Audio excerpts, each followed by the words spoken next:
My next guest is an international business coach, best-selling author, farmer's wife, and mummy of two boys. She helps entrepreneurs build 6 or 7-figure businesses by halving their workloads whilst doubling their business. Please welcome Skye Barbour.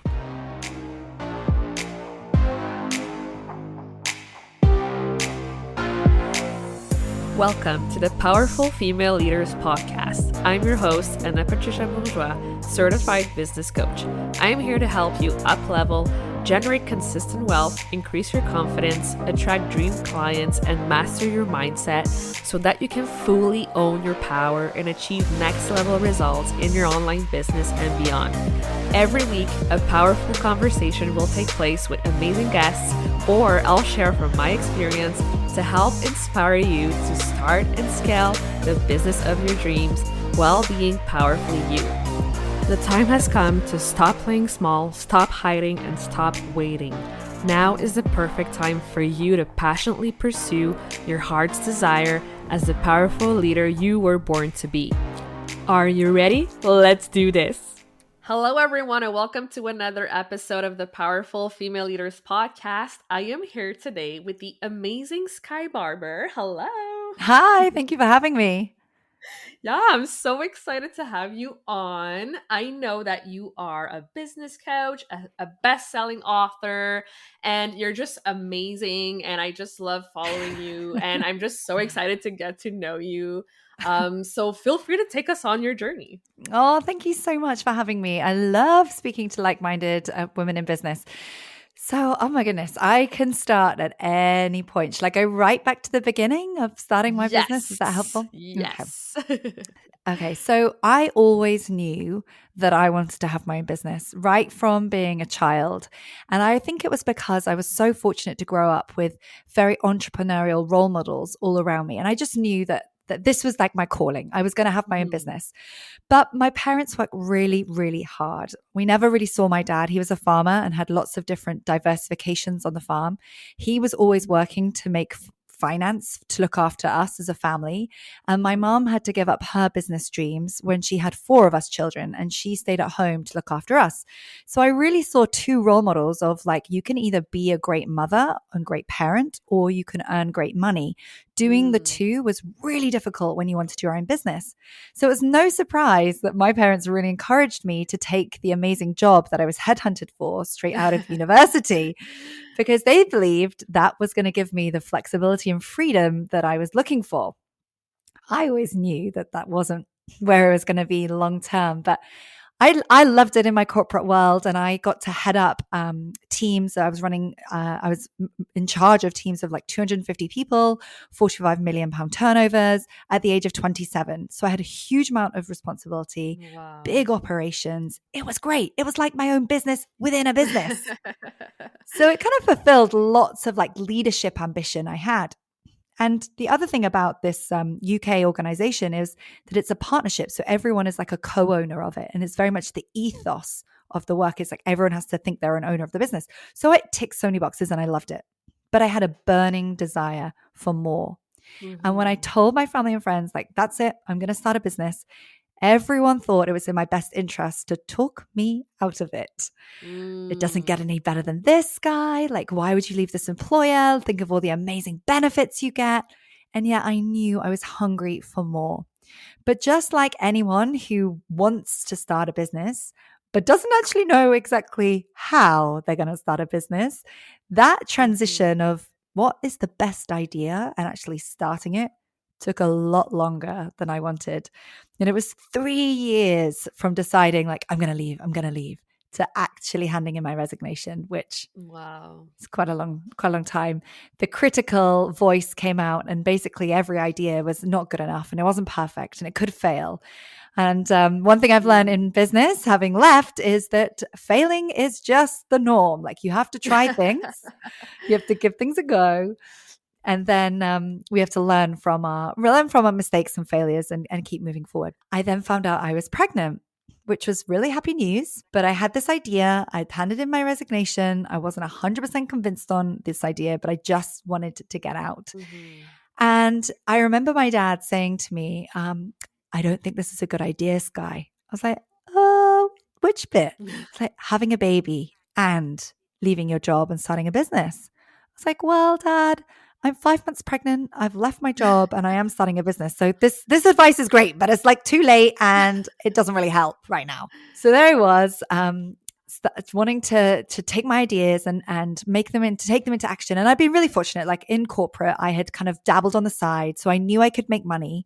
I just wasn't sure on the idea. I don't know if you've ever had that, Anna, when you're like, what is it? What is my niche? What is the thing I should be doing?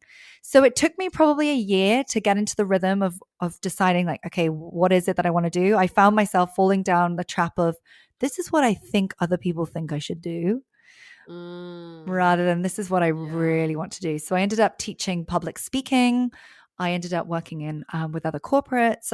Ended up helping and being a director of a hospitality business, setting that up from scratch. And then we sold that just in the early stages of the pandemic. We sold that for just under £3 million. Wow. So there's some really great learning, but it wasn't what I really, really longed to do. And that was teach leadership and teach other entrepreneurs how to start a business, how to run a business that doesn't take up all of their time. Because that's what I saw growing up. Running a business took all your time and you had no freedom. And I knew from my experience in corporate that with great leadership, and of course, this is what you're passionate about as well, you could do both. You could be a great mummy and earn great money. And that's subsequently what I've set up and running a multi-six-figure business with a 1-year-old and a 4-year-old on part-time hours. And it's great fun. Wow, your story is amazing, and I feel like so much people like will resonate with this, right? It's like the duality of like thinking it's either or, but it can be both at the Absolutely. same time, for sure. So what would you say was like the key for you to say like, no, like I'm gonna stick with leadership, like this is what I'm really good at? Oh, okay. Great question. I think when it came down to it, when I kept looking back and kept brainstorming and I have all my notebooks of all the Yeah. ideas that I had, there was a common theme. And it was around leadership, stepping up, Mm-hmm. having your voice heard. And I thought it was about communication to start with. Mm-hmm. But I quickly realized that actually communication, team, like it's all parts of leadership. And actually, if I work with the individual, that's where I get the most enjoyment and that's where we make the most transformation. And Yes. then I started looking deeper as to, well, what's holding me back? Why am I scared? Why am I fearful of just owning this when it came to leadership? And it was the thoughts of others. It was the thoughts of my colleagues in corporate and kind of thinking, well, what do they think? Mm-hmm. Like, imposter syndrome came out. Like, Mm-hmm. what gives me the right to talk about leadership when actually there were some incredible leaders I worked with. And I Mm-hmm. had to learn that actually leading in my way, hearing it from my voice Mm-hmm. and would resonate with me versus the 50-year-old man who worked with in corporate, who was an amazing leader, but maybe didn't resonate in the same way as a young Mm-hmm. mum. Mm-hmm. Or maybe I'm not young now, but like middle-aged, middle-aged mum. I call myself early 30s, but like 34, it's probably not early, is it? Um, so I realized that people need to hear it in my own voice. And when I started to just put fear to one side and Mhm. take imperfect action, and I have this saying of like, it's profit over perfect. Like, let's just Mm. give this a go. And I realized like it lit me up in ways that other avenues hadn't. The transformation I was getting with clients were just unbelievable.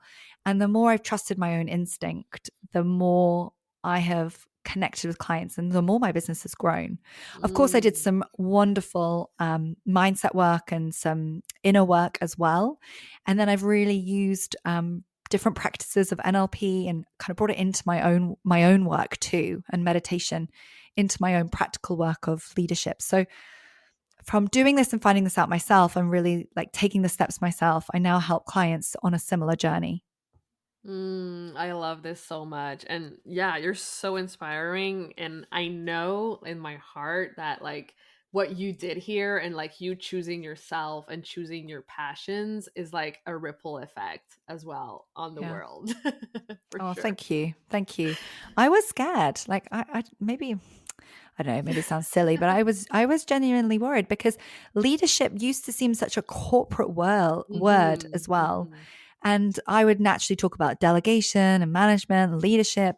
And I was working with solopreneurs that were like pretty early on in their business, right the way through to online entrepreneurs, kind of multi seven figure.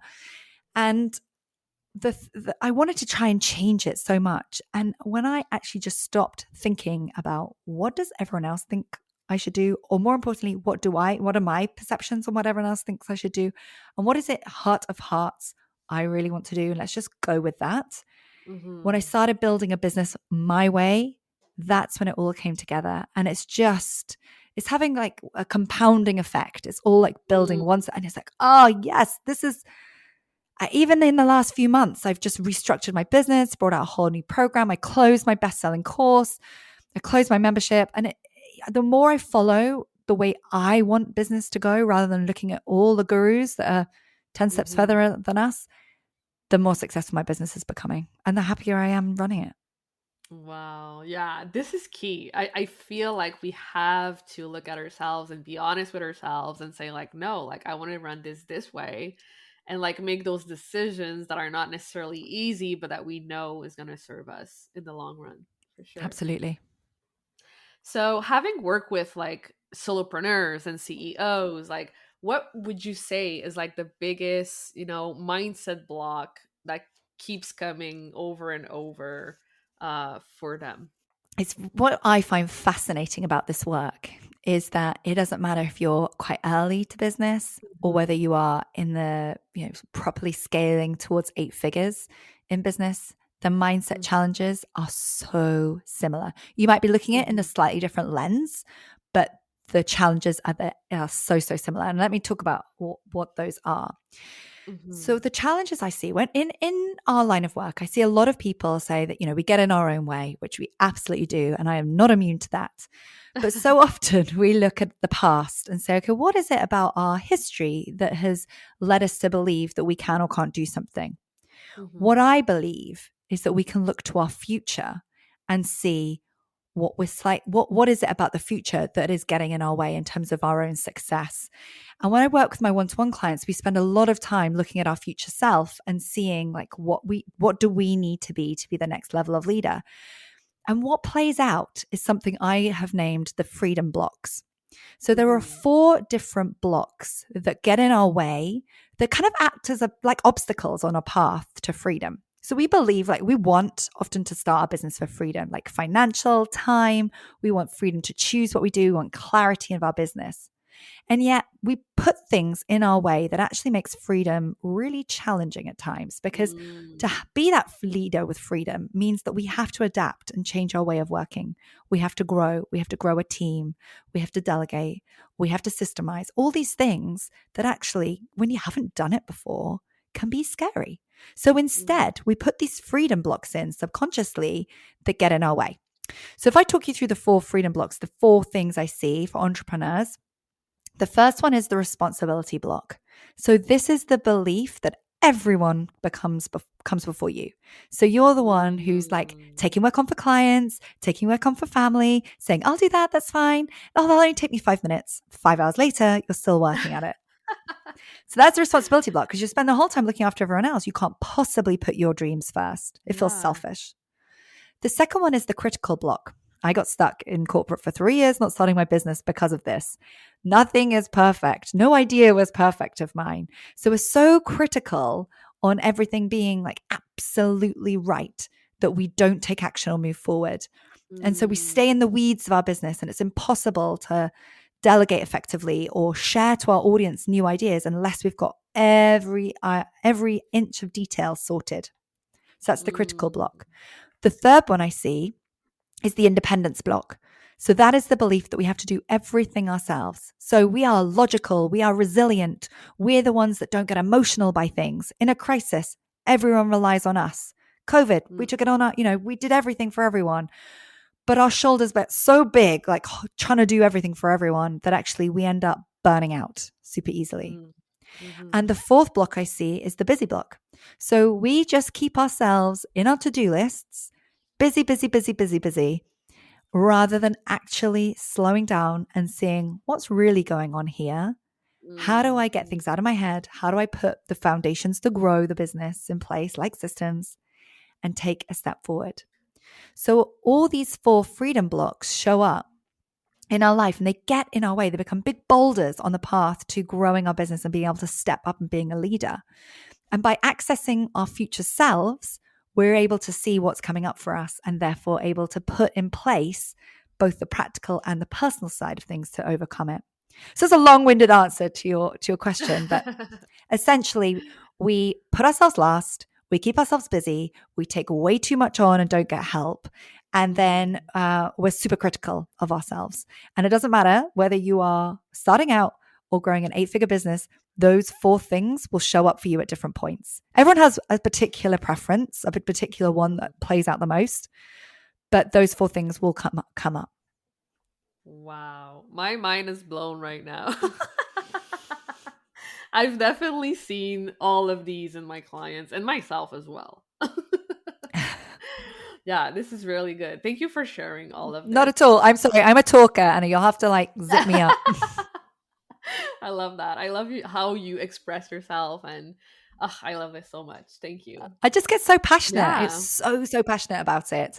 And I see too many people handcuffed in business and keeping themselves small. And hey, these blocks play out for me all the time too, and still do to a degree. So, it's not something that I'm immune to, but I know when we can overcome them and reduce them, I don't think they ever fully go away in all honesty, but when we can reduce them, that is when the magic happens. And that's when I see clients and people in my audience grow. Yeah, I love it. Thank you so much for sharing all of that.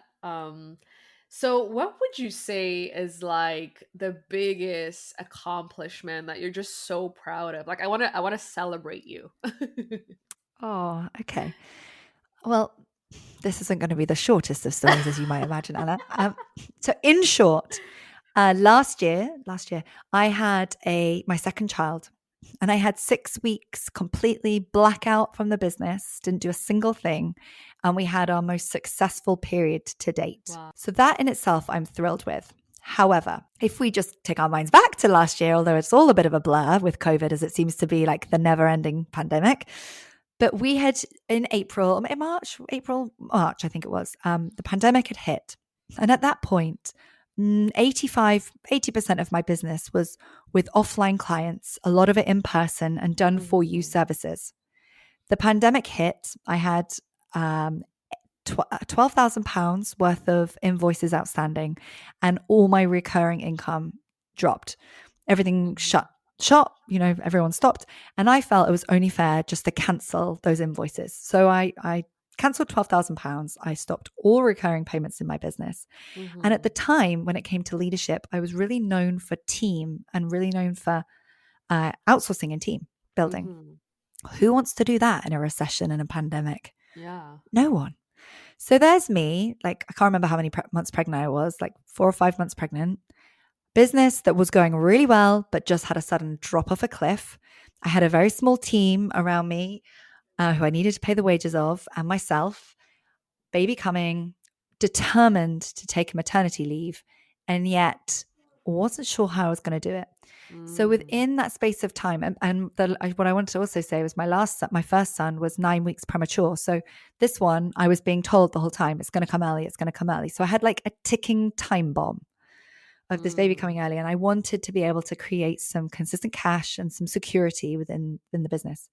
So I went from I had cash in the bank, luckily, but I went from not having anything to sell through to building my first digital product that sold £1,000, that went into £16,000 in 2 weeks. Wow.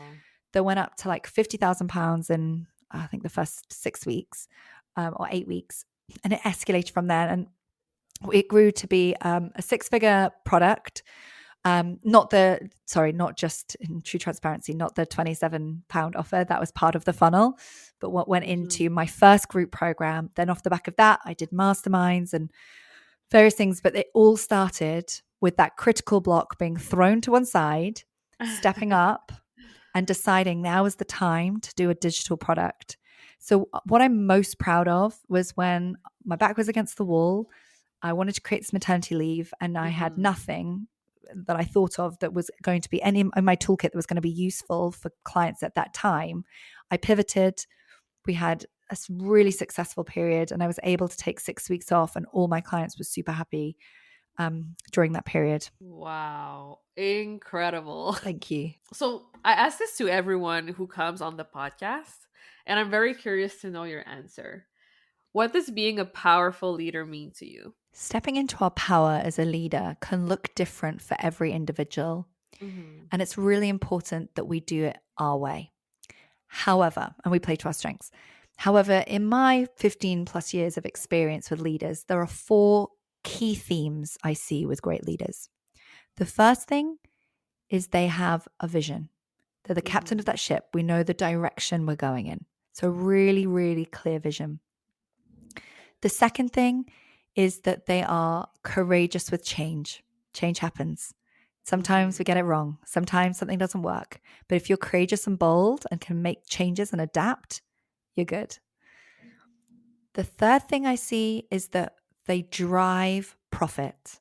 You focus on profit generating activity, and it's about not just for yourself, but for anyone else you work with, like you are profit focused. And the fourth thing is that you want to leave a legacy. So the great leaders and powerful leaders I see are people who want to do more than just generate an income. It's about what legacy you're going to leave on the planet. So good. I especially love that last one because we sometimes forget, like, in the midst of everything, why we're doing this. But then when we have that clear vision and legacy, it changes everything. Yeah, and legacy can be different for different people. So some people's legacy might be an incredible, inspiring TEDx talk that goes on and inspires thousands of people, or a book, or a podcast like yours that can be listened to in decades' time. Yeah, legacy can mean all sorts of different things, foundations that you want to set up, or just the impact and the ripple effect you have on your clients' lives. But the whole point is it's more than just you, and it's more than just a job and an income. It means something. Yes, I love that so much. So do you have, any last piece of wisdom that you'd like to share with the audience today? I would just say that if anyone is feeling, because, business is not always straightforward. It's not all like that straight line. I was going to say straight line curve. That doesn't make sense. It's not on that graph. It's not always a straight line, a trajectory. Like there are little stumbles that come up. And everyone has those. So if you're at a point of feeling overwhelmed or like, oh my goodness, this can't be me, just know that by taking small steps forward, you can create and design a business that supports the lifestyle that you want. And you can have the freedom to choose how you do it. So stop looking outside for all the answers and just decide for yourself, how is it you want life to be? And then take a step forward to make that happen. Love it. Well, thank you so much for being here, for sharing all of that with us. Where can people go to connect with you further in the online space? Oh, well, I'd love to connect with people on Instagram at Skye_Barbour. And if anyone was interested about that freedom blocks, I do have a quiz on my website that's totally free. If you want to find out how this freedom block might be affecting you, you can find me at www.skyebarbour.com/quiz. Love it. I'll definitely take it on too. Yeah, love that. Yeah. And share with me. I love it when people start talking to me like, oh my God, this is so relevant. This is how it's affecting me. And I do a little training afterwards to apply to your business. So please, do let me know, Anna, which is your primary block? Amazing. I will do. Thank you again so much. Thank you so much for having me. Thank you so much for listening to this episode of the Powerful Female Leaders podcast. If you love this episode, make sure to spread the message, leave a review, and subscribe. I would forever be grateful for you. I also want to hear from you, and I want to know your feedback and your questions for future episodes. So don't be shy, say hi, and send me a message at Powerful Female Leaders Podcast on Instagram. Until then, I'll see you on the next episode.